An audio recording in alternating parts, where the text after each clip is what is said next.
इंदिरा गांधी की हत्या के बाद सिख दंगे हुए, ये तो हर कोई जानता है। लेकिन गांधी जी की हत्या के बाद दंगे हुए थे और ब्राह्मणों को मारा गया था, ये आज तक दरबारी मीडिया और इतिहासकारों ने आपसे छुपाए रखा। 30 जनवरी को जब गोडसे ने गांधी की हत्या की, उसी दिन पूरे देश में ब्राह्मणों के खिलाफ प्रायोजित हिंसा का दौर चला और देखते ही देखते ये प्रायोजित हिंसा पूरे देश में पहुंच गई। आजाद भारत का पहला दंगा। गांधी जी की हत्या के बाद हुआ ये दंगा आजाद भारत का सबसे पहला दंगा था। अंग्रेजों की ब्राह्मण विरोधी थ्योरी को आगे बढ़ाने में देश की सबसे पुरानी पार्टी ने भी पूरा सहयोग किया और गांधी जी के हत्यारे नाथूराम गोडसे की जाति से लेकर सभी जानकारियां सार्वजनिक कर दी और उसी दिन पूरे ब्राह्मणों पर हमले शुरू हो गए गांधी जी की हत्या का बदला लेने के लिए।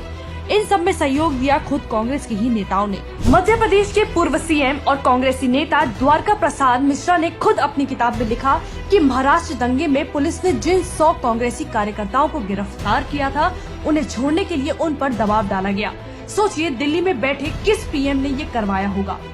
कांग्रेसियों के कारण हजारों महाराष्ट्रियन ब्राह्मणों को अपनी जमीन, घर और संपत्ति छोड़कर सुरक्षित ठिकाने पर जाने के लिए मजबूर होना पड़ा। चित्पावन ब्राह्मणों की हत्या। इस हिंसा में अकेले महाराष्ट्र के 50 से ज्यादा चित्पावन ब्राह्मणों की हत्या कर दी गई।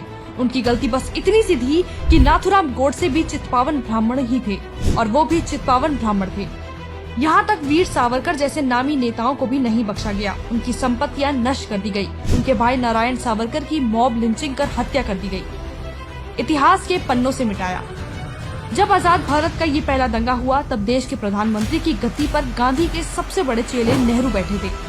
ब्राह्मणों के खिलाफ हुई इस हिंसा में कांग्रेस के नेता भी शामिल थे। इस हिंसा में मराठी ब्राह्मणों पर खूब अत्याचार किया गया।